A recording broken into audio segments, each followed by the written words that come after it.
দেখলি আমার কথাই ঠিক হলো।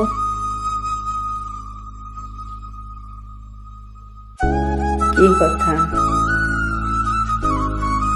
ওই যে তোকে বলতাম না, তোর আগে আমি চলে যাব।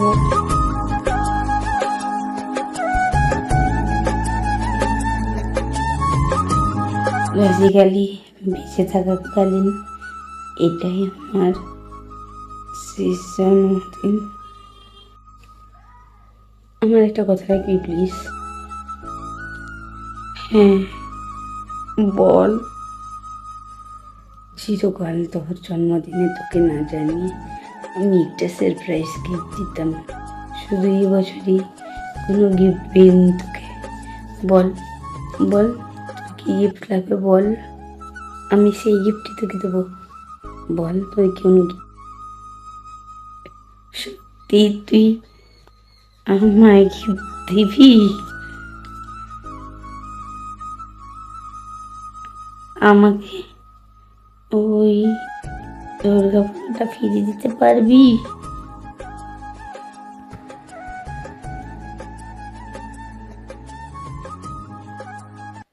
যে দুর্গাপুজোতে তোর 2 মাসের আলাপ বন্ধুর জন্যে আমাকে তোর জীবন থেকে সরিয়ে দিলি।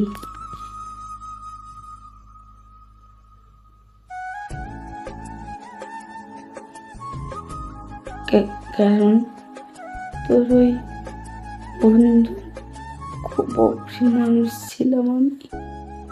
আস্তে আস্তে তোরও অপ্রিয় হয়ে গেলাম আমি।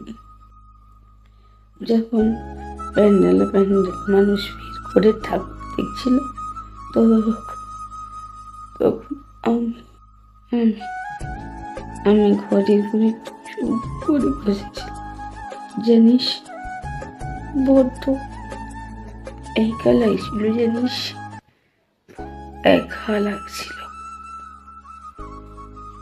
পারবি পারবি আমার ওই সাদা গেল পুজোটাকে রঙিন করে দিতে?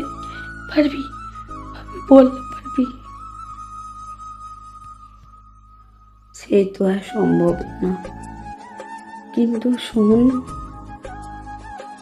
পরের জন্মে আমরা আবার তবু এই জন্মে যে খামতি রয়ে গেল, সামনের জন্মে আমরা সব টাকা শিখে নেব, তুই দেখিস।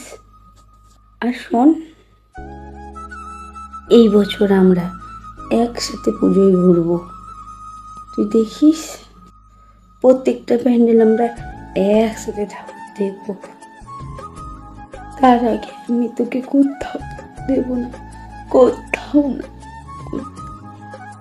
কোথাও যেতে দেবো না, কোথাও না। যে বন্ধুকে তোমার জীবন থেকে নানা কারণে দূরে সরে যেতে হয়েছে, তাকে আবার কাছে টেনে নাও।